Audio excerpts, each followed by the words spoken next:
El lado activo del infinito. Segunda parte. El final de una era. Capítulo 4. Las profundas preocupaciones de la vida cotidiana. Fui a Sonora a ver a don Juan. Tenía que hablar con él acerca de un acontecimiento de enorme gravedad que me acosaba en aquel momento. Necesitaba su consejo. Cuando llegué a su casa, apenas lo saludé. Me senté y comencé a decirle de buenas a primeras lo que me pasaba. «Cálmate, cálmate», dijo don Juan. «Nada puede ser tan grave». «¿Qué es lo que me está pasando?», le pregunté. Era una pregunta retórica de mi parte. «Son los efectos del infinito», contestó. «Algo le pasó a la forma en que percibes el día que me conociste. Tu sensación de nerviosismo se debe a la realización subliminal de que se te ha acabado el tiempo. Tienes conciencia de ello, pero no estás deliberadamente consciente. Sientes la ausencia de tiempo, y es eso lo que te hace impaciente. Lo sé porque me pasó a mí y a todos los chamanes de mi linaje. En un momento dado, una era entera de mi vida, o de sus vidas, terminó. Ahora te toca a ti. Simplemente se te ha acabado el tiempo». Exigió entonces un recuento total de todo lo que me había pasado. Me dijo que tenía que ser completo, sin omisión de ningún detalle. No buscaba bosquejos, quería que le presentara el impacto total de lo que me estaba molestando. «Vamos a hacer esta conversación, como dicen en tu mundo, al pie de la letra», me dijo. «Vamos a entrar en el reino de las conversaciones formales». Don Juan explicó que los chamanes del México antiguo habían concebido la idea de conversaciones formales versus conversaciones informales y utilizaban ambas como medios para enseñar y guiar a sus discípulos. Las conversaciones formales consistían para ellos en resúmenes que hacían de vez en cuando de todo lo que les habían enseñado o dicho a sus discípulos. Las conversaciones informales eran elucidaciones diarias en las cuales las cosas se explicaban con referencia solo al fenómeno que se examinaba en ese momento. «Los chamanes no se guardan nada para sí», continuó. «El vaciarse de esta manera es una maniobra chamanística. Los conduce a abandonar la fortaleza del yo». Empecé mi recuento diciéndole a don Juan que las circunstancias de mi vida jamás me habían permitido ser introspectivo. Cuanto más me remontaba en mi pasado, más recordaba que mi vida cotidiana había estado llena de problemas pragmáticos que exigían una resolución inmediata. Recuerdo que mi tío predilecto me dijo que estaba horrorizado de darse cuenta de que nunca había yo recibido un regalo de Navidad o de cumpleaños. Yo había ido a vivir a casa de la familia de mi padre poco antes de que mi tío me dijera eso. Me habló en tono compasivo de lo injusto de mi situación. Hasta se disculpó, aunque él no tenía nada que ver con el asunto. «Es horripilante, chico», dijo moviendo la cabeza. «Quiero que sepas que te apoyo 100% cuando llegue el momento de las reparaciones». Insistió una y otra vez a los que me habían hecho esos desagravios. Por lo que él me decía, supuse que quería que me enfrentara a mi padre con el hallazgo y que lo acusara de indolencia y descuido, y luego, claro, que lo perdonara. Lo que él no había notado era que yo no me sentía para nada agraviado. Lo que él me pedía exigía una naturaleza introspectiva que me hiciera responder a los malestares provenientes del abuso psicológico. Una vez que me los hubieran señalado, le aseguré a mi tío que iba a pensarlo, pero no en ese momento, porque en ese instante mi novia estaba en la sala esperándome y haciéndome señas desesperadas de que me apresurara. Nunca tuve oportunidad de pensarlo, pero mi tío debe de haber hablado con mi padre, porque recibí un regalo de él, un paquete bien envuelto, con listón y todo, y una tarjetita que decía, «Lo siento». Con gran curiosidad rompí ávidamente la envoltura. Había una caja de cartón, y adentro un juguete precioso. Un barquecito con una llave de cuerda atada al tubo de vapor. Era un juguete para jugar en la tina a la hora del baño. Mi padre había olvidado por completo que yo ya tenía 15 años y que era un hombre hecho y derecho. Como había llegado a la edad de la madurez, todavía incapaz de verdadera introspección, me era novedoso. Años después, encontrarme en medio de una agitación emotiva muy extraña que parecía incrementar con el paso del tiempo.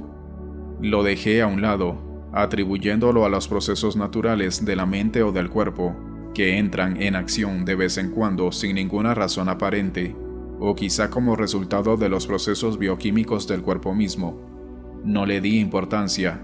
Sin embargo, la agitación seguía creciendo y la presión fue tal que me forzó a creer que había llegado a un momento de mi vida en la que necesitaba un cambio drástico.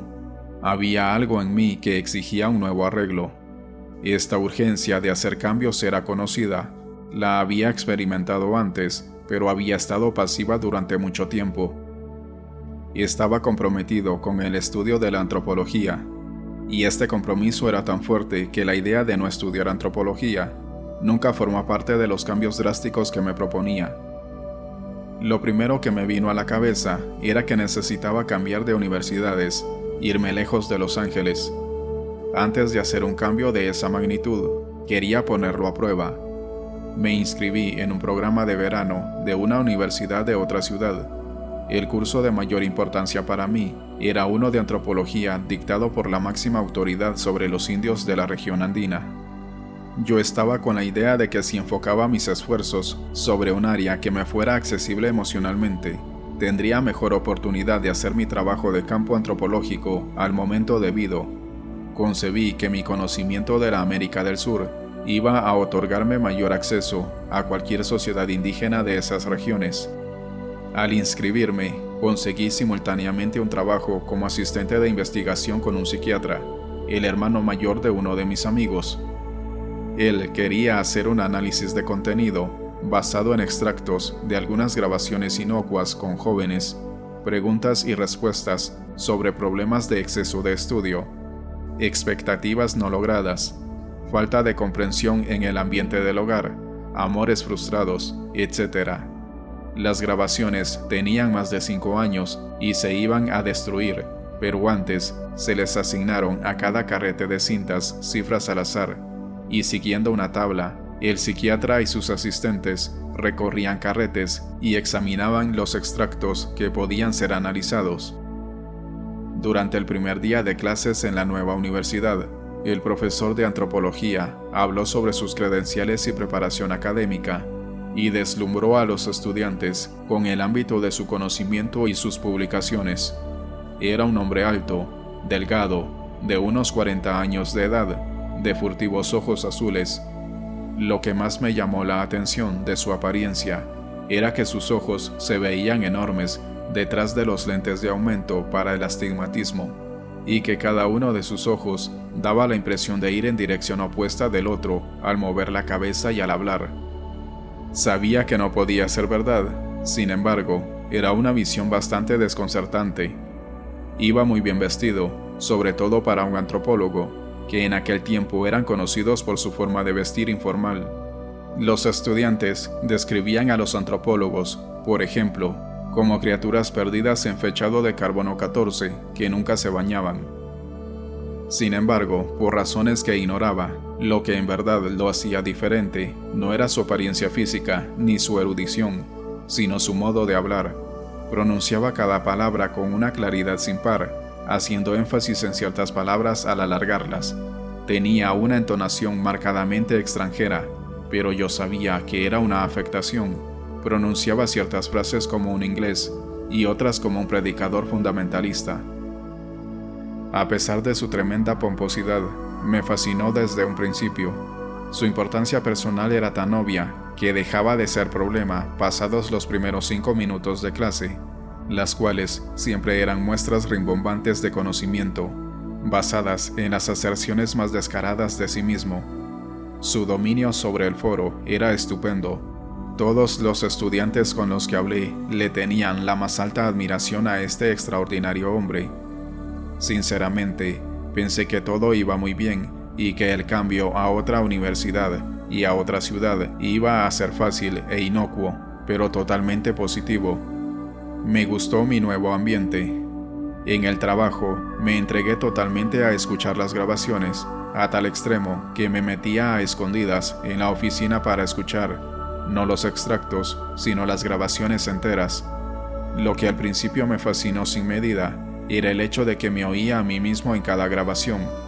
Al correr de las semanas y al haber escuchado más grabaciones, mi fascinación se convirtió en horror. Cada oración que se decía, incluso las preguntas del psiquiatra, era mía, y esas personas hablaban desde mis entrañas. La repugnancia que experimentaba era algo nuevo para mí. Nunca había imaginado que yo podía ser repetido interminablemente en cada hombre o mujer que oía hablar en esas grabaciones. El sentido de individualidad que me había inculcado desde el momento de nacer se desmoronó sin esperanza alguna bajo el impacto de ese descubrimiento colosal. Empecé entonces el proceso odioso de tratar de restaurarme a mí mismo. Inconscientemente, hice un torpe intento de introspección. Traté de salir de mi estado, hablando a solas interminablemente. Repasé mentalmente todas las racionalizaciones posibles de apoyar mi sentimiento de unidad, y luego me hablé en voz alta acerca de ellas, hasta experimenté algo bastante revolucionario. Me despertaba a mí mismo, hablando en voz alta en mis sueños, discutiendo mi valor y mi unicidad. Luego, un día horripilante, sufrí otro golpe mortal. Durante la madrugada, me despertó un insistente golpe en la puerta. No era un toque tímido, gentil, sino lo que mis amigos llamaban un golpe Gestapo. La puerta estaba por caerse. Salté de la cama y espié por la ranura. La persona que tocaba era mi jefe, el psiquiatra. Como yo era amigo de su hermano menor, se había creado una vía de comunicación con él. Se había vuelto mi amigo sin más ni más, y ahí estaba, en mi umbral. Encendí las luces y abrí la puerta. «Por favor, pase», dije. «¿Qué pasó?». Eran las 3 de la mañana, y por su aspecto lívido y sus ojos hundidos, sabía que algo andaba mal. Entró y se sentó. Su orgullo y deleite, la cabellera de largo pelo negro, se caía sobre la cara. No hizo ningún esfuerzo por peinarse, como siempre lo hacía. Me gustaba mucho porque era la versión mayor de mi amigo en Los Ángeles, con sus cejas negras y gruesas, sus ojos penetrantes color castaño, su mandíbula cuadrada y sus labios gruesos. Su labio superior parecía tener un pliegue doble por dentro, y a veces, cuando sonreía, parecía tener un doble labio superior. Siempre hablaba de la forma de su nariz, que describía como nariz impertinente y agresiva. Yo lo veía como alguien que tenía muchísima confianza en sí mismo. Según él, esas cualidades eran lo importante en su profesión. «¿Qué pasó?», repitió en tono de burla, el doble labio superior temblándole incontrolablemente. «Cualquiera puede ver que esta noche me pasó todo». Se sentó en una silla. Parecía estar mareado, desorientado, buscando palabras. Se levantó y se fue al sofá, casi cayendo sobre él. «No solo me cargo la responsabilidad de mis pacientes», siguió, «la de mi beca de investigación, la de mi mujer y mis hijos, sino que ahora se me viene encima otro maldito problema, y lo que me jode es que es por mi propia culpa, por mi estupidez de poner mi confianza en una puta de mierda. Y escúchame bien, Carlos», continuó, «no hay nada más horrendo, repugnante, asqueroso, carajo, que la insensibilidad de las mujeres. Yo no odio a las mujeres, tú bien lo sabes, pero en este momento me parece que todos los coños son eso, simplemente coños, hipócritas y viles». No sabía qué decir. Lo que me estaba diciendo no se podía ni afirmar ni contradecir. De cualquier manera, no me hubiera atrevido a contradecirlo. No tenía las armas. Estaba muy cansado, quería volverme a dormir, pero él seguía hablando como si de ello le dependiera la vida. «¿Conoces a Teresa Manning, no?», me preguntó de una manera agresiva y acusatoria. Por un instante, creí que me acusaba de andar en líos con su hermosa y joven estudiante secretaria. Sin darme tiempo para responder, siguió hablando. «Teresa Manning es un culo, es una babosa, una idiota desconsiderada que no tiene otra meta en la vida que cogerse a alguien que tenga un poco de fama y notoriedad. Yo la creía inteligente y sensible. Yo creía que tenía algo, alguna comprensión, alguna empatía, algo que uno quisiera compartir o mantener como algo precioso solo para sí. No sé, pero esa es la imagen que ella creó para mí, cuando en realidad es obscena y degenerada, y hasta pudiera añadir, irremediablemente grosera. Mientras continuaba hablando, una extraña visión empezó a formarse. Evidentemente el psiquiatra acababa de sufrir una mala experiencia con su secretaria. Desde el día que vino a trabajar conmigo, siguió. Sabía que tenía una fuerte atracción sexual por mí, pero nunca se atrevió a decir nada. Se quedaba todo en insinuaciones y miradas, pero carajo, esta tarde me cansé de todas las indirectas y las insinuaciones y me fui al grano. Me acerqué a su escritorio y le dije: yo sé lo que quieres y tú sabes lo que quiero. Se enredó en un recuerdo elaborado de cuán agresivamente le había dicho que lo esperara en su apartamento frente a la universidad a las 11:30 p.m. y que él no cambiaba sus rutinas para nadie, que leía y trabajaba y bebía su vino hasta la 1 y a esa hora se retiraba a su alcoba. Tenía un apartamento en la ciudad, además de la casa en las afueras, en la cual vivía con su mujer y sus hijos. Yo tenía tal confianza en que este asunto iba a salir de maravillas, ser algo verdaderamente memorable, dijo con un hondo suspiro. Su voz adquirió el tono de alguien que estaba relatando algo íntimo. Hasta le di la llave del apartamento, siguió y se le quebró la voz. Muy sumisamente, llegó a las 11:30, continuó. Entró sola, con su propia llave, y como sombrita se metió a la alcoba. Eso me excitó terriblemente. Sabía que no me iba a dar nada de lata. Ella sabía el papel que le correspondía.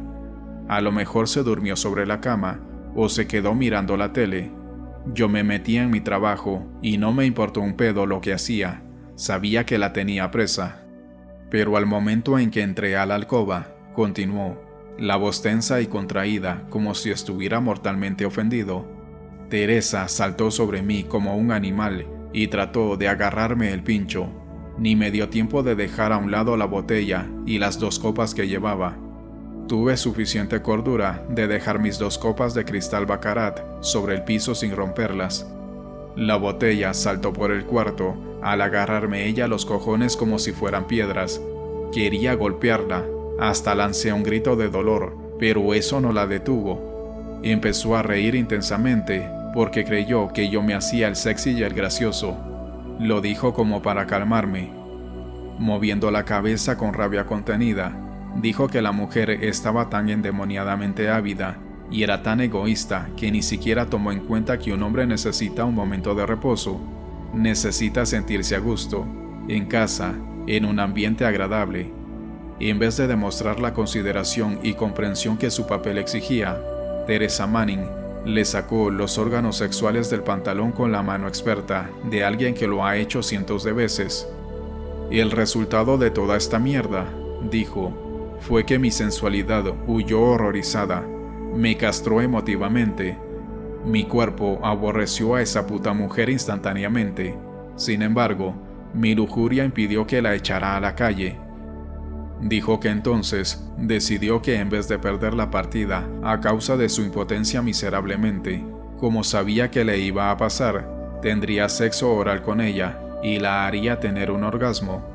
Estaría a su merced, pero su cuerpo había rechazado a esa vieja tan completamente que no pudo hacerlo. Esa mujer para mí ya no tiene nada de hermosa, dijo. Es más bien fea. Cuando está vestida, la ropa le esconde la gordura de las caderas, hasta se ve bien, pero cuando está desnuda, es un costal de carne flácida blanca. Lo esbelto que presenta cuando está vestida es una mentira, no existe. El veneno le salía al psiquiatra en forma que nunca me hubiera imaginado. Temblaba de rabia, quería desesperadamente aparentar que tenía dominio sobre sí, pero fumaba un cigarrillo tras otro. Dijo que el sexo oral fue más horrendo y repugnante, y que estaba a punto de vomitar, cuando la puta mujer le dio una patada en la panza, lo echó de su propia cama, y luego lo llamó puto impotente. A estas alturas de la narración, los ojos del psiquiatra ardían de odio, le temblaba la boca y estaba pálido. «Tengo que usar tu baño», dijo. «Quiero bañarme. Estoy pestífero. Créeme, traigo sabor a puta». Estaba hecho un mar de llanto, y yo hubiera dado todo por no estar allí, quizá por mi fatiga, o por el tono mesmérico de su voz, o por la insensatez de la situación, pero todo creaba la ilusión de que lo que escuchaba no era la voz del psiquiatra, sino la de uno de los machos suplicantes de sus grabaciones, quejándose de problemas menores que se vuelven asuntos gigantescos al hablar obsesivamente de ellos. Mi martirio terminó como a las 9 de la mañana. Era hora de que me fuera a mi clase y hora para que él se fuera a ver a su propio psiquiatra. Me fui a la clase lleno de una ardiente ansiedad y una enorme sensación de inutilidad e incomodidad. Allí me dieron el golpe final, el golpe que causó el desmoronamiento de mi intento de llevar a cabo un cambio drástico. Ninguna parte de mi volición tuvo que ver con el desmoronamiento, que ocurrió no solo como si hubiera sido proyectado, sino como si mi progresión hubiera sido acelerada por una mano desconocida. El profesor de antropología empezó su discurso sobre un grupo de indios del altiplano del Perú y de Bolivia, los Aymara. Los llamaba los Aymara, alargando el nombre como si su pronunciación fuera la única acertada que existiera. Dijo que la elaboración de la chicha, que él pronunciaba chaicha, una bebida alcohólica elaborada de maíz fermentado, ocurría en el reino de una secta de sacerdotisas que eran consideradas semidiosas por los Aymara. Dijo en tono de revelación que aquellas mujeres tenían a su cargo el transformar el maíz cocinado en una pasta lista para la fermentación, masticando y escupiéndolo, añadiendo de esta manera una enzima que se encuentra en la saliva humana. La clase entera gritó de horror contenido al oír la referencia a la saliva humana. El profesor parecía estar encantado, daba risitas de alegría, era la risa de un niño malicioso. Continuó diciendo que las mujeres eran masticadoras expertas y se refirió a ellas como las masticadoras de chaicha. Miró a la primera fila del aula, donde se encontraban la mayoría de las jóvenes, y dio su golpe de gracia. «Tuve el privilegio», dijo con esa entonación extraña, casi extranjera, «de que me invitaran a dormir con una de las masticadoras de chaicha. El arte de masticar la pasta de chaicha les desarrolla los músculos de la garganta y de las mejillas a tal extremo que pueden hacer maravillas». Miró al asombrado foro, haciendo una larga pausa, con interjecciones de risitas. «Estoy seguro de que me comprenden a lo que me refiero», dijo, y se puso histérico de risa. La clase se enloqueció con las insinuaciones del profesor. La charla fue interrumpida por no menos de 5 minutos de risa y un bombardeo de preguntas que el profesor se negó a contestar, causando más risas. Me sentí tan comprimido por la presión de las grabaciones, el relato del psiquiatra y las masticadoras de chaicha del profesor, que de un solo arrebato dejé mi trabajo, dejé la universidad y me regresé a Los Ángeles. Lo que me pasó con el psiquiatra y con el profesor de antropología, le dije a don Juan, me ha hundido en un estado emotivo desconocido. Lo único que se me ocurre es llamarlo introspección. Me he estado hablando a mí mismo sin parar. Tu enfermedad es de algo muy sencillo, dijo don Juan sacudiéndose de risa. Aparentemente, mi situación le encantaba. Era un gusto que yo no compartía porque no le veía la gracia. Tu mundo se termina, dijo, y es el final de una era para ti. ¿Crees que el mundo que has conocido toda tu vida te va a dejar pacíficamente sin más? No, va a estar revolcándose debajo de ti y dándote de golpazos con la cola.